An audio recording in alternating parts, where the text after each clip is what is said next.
দেখুন, সেটা আমার হায়ার অথরিটি বলতে পারবে, আর অ্যাডমিনিস্ট্রেশন বলতে পারবে, সেটা আমি কিছু বলতে পারবো।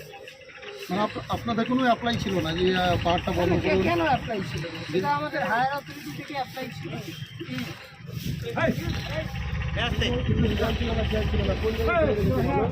যাই হোক, রিপেয়ারিং যেটাই হচ্ছে, আপনারা যেটা রিপেয়ারিং আছে ওই ধুলোর উপরে কাজগুলো করবেন।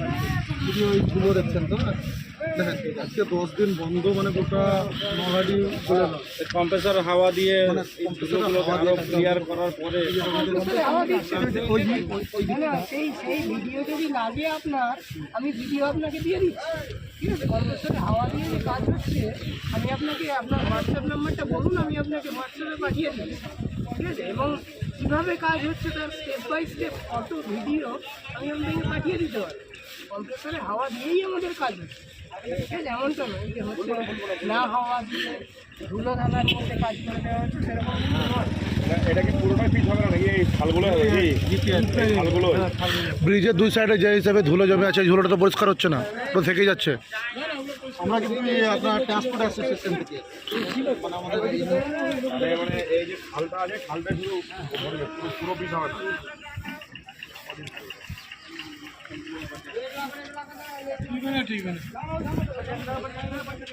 যেভাবে রিপেয়ারিং হচ্ছে ও এক মাস কোনো রকম বর্ষা ঢুকবে না, বর্ষার আগে উঠে যাবে, বর্ষার আগে উঠে যাবে এই রাস্তা, মানে এত নিম্ন পরিমাণে কাজ হচ্ছে।